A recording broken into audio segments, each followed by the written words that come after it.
नमस्कार दोस्तों, good morning. कैसे हैं आप लोग? तो आज विषय पे बात करेंगे कि आखिर दुनिया में इतना दुख क्यों है, आखिर इतना नकारात्मकता क्यों है यहाँ पे। सब कुछ अच्छा अच्छा क्यों नहीं है? सब लोग अच्छे हों, सब अच्छी अच्छी बातें करें, कोई लड़ाई झगड़ा ना हो, कहीं ईर्ष्या द्वेष ना हो, कोई दुख ना हो, कहीं नफरत ना हो, सब तरफ प्रेम हो, सब कुछ अच्छा हो। तो ऐसा क्यों नहीं है आखिर यहाँ पे? तो इसको समझने के लिए पहले हम लोग समझेंगे कि बेसिक चीज़ें हैं ये कि कोई भी चीज़ समझने के लिए हम लोग को दो कॉन्ट्रास्ट की ज़रूरत पड़ती है। जैसे अगर जाड़ा ना हो तो हमें गर्मी का मतलब समझ में ना आए, जैसे दुख ना हो तो सुख का इम्पोर्टेंस समझ में ना आए, जैसे गहराई अगर ना हो तो ऊंचाई की इम्पोर्टेंस समझ में ना आए, सफ़ेद ना हो तो काला समझ में ना आए। ऐसे ही आप देखेंगे, ईर्ष्या ना हो तो नफ़रत, ईर्ष्या नफ़रत ना हो तो प्रेम और त्याग की परिभाषा समझ में ना आएगी, महसूस नहीं होगा, ये भावनाएं समझ में नहीं आएंगी। तो दो एक्सट्रीम्स के बीच में हम लोग की सारी भावनाएं चलती रहती हैं। तो जब कोई परीक्षा ही ना होगी हमारी, तो हमारे में कैसे कोई सुधार की संभावना है? जब तक रास्ते में अवरोध ना हो या रास्ते में चलते चलते बाधाएं ना हो, तो हम लोग चलना बेहतर कैसे सीख सकते हैं? ये सारी चीज़ें, दुख वगैरह आना, परेशानियां आना, ये हम लोग को सक्षम बनाती हैं ताकि हम और बेहतर हो सके और बेहतर हो सके। जब नफ़रत किसी ने अच्छे से महसूस किया हो, जब किसी ने बहुत डर महसूस किया हो, तभी उसे अभय होने की संभावनाएं या प्रेम का इम्पोर्टेंस समझ में आता है। तो ये सब जितनी नकारात्मक चीज़ें हैं, ये हमको और सकारात्मक की तरफ जाने के लिए प्रेरित करती हैं। हमारा बेसिकली जीवन का उद्देश्य यही है कि हम इन सब दलदलों को जब महसूस करें तो उससे बाहर निकलने की कोशिश करें। जिसने आज तक कभी अंधेरा ना देखा हो, वो उजाले की अहमियत को समझ नहीं सकता।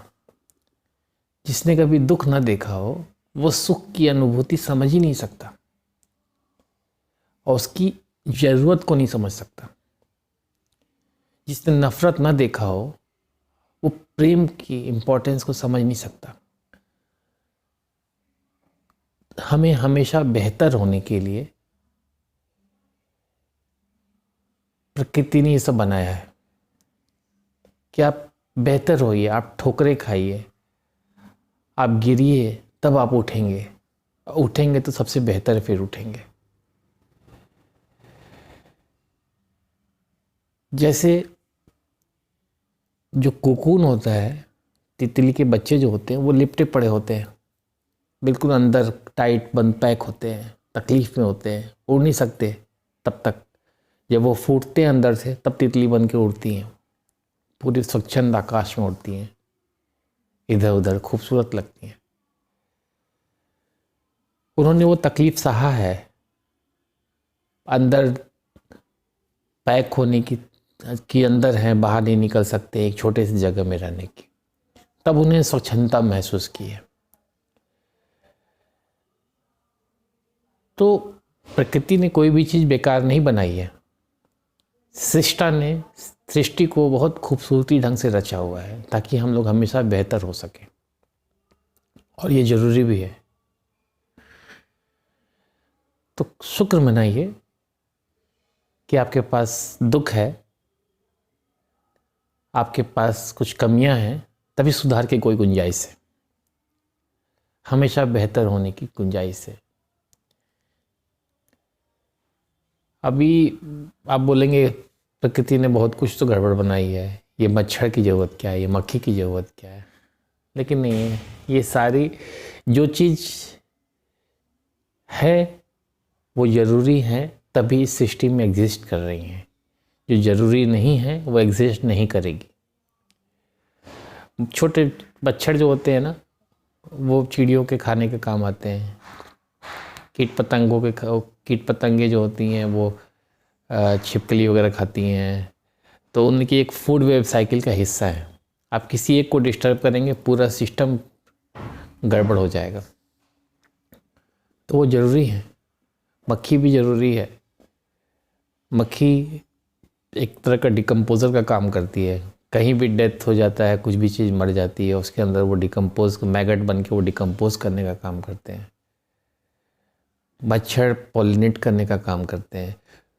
तो कहने का मतलब ये है कि प्रकृति के आसपास अगल बगल कोई भी चीज़ अगर दिख रही है या नहीं भी दिख रही है, तो वो बहुत ही इम्पॉर्टेंट है, चाहे वो सूक्ष्म फॉर्म में हो या स्थूल फॉर्म में हो।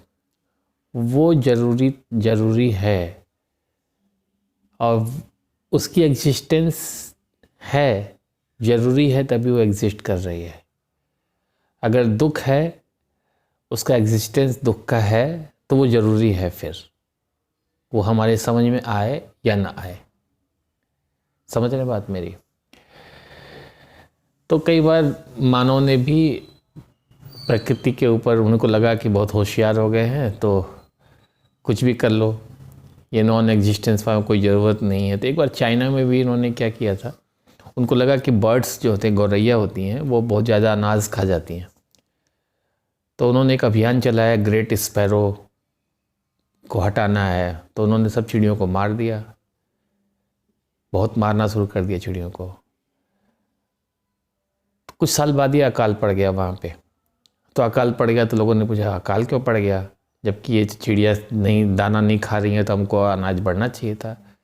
तो पता चला कि चिड़िया जो हैं वो टिड्डों को खाती थी, कुछ कीड़ों को खाती थी, और वो कीड़े जो हैं इतने ज़्यादा बढ़ गए कि जो है सारा फसल का नुकसान हो गया। वहाँ अकाल पड़ गया, लोग भूखमरी मर गए। तो कोई भी चीज़ अगर है हमारे पास, दुख है, सुख है, कोई भी चीज़, कोई कीट पतंगा भी है, तो वो प्रकृति के लिए ज़रूरी है, अस्तित्व है, उसको स्वीकारना ही पड़ेगा। तो इसलिए एक्सेप्टेंस को कहा गया है। हर चीज़ को आप एक्सेप्ट करिए।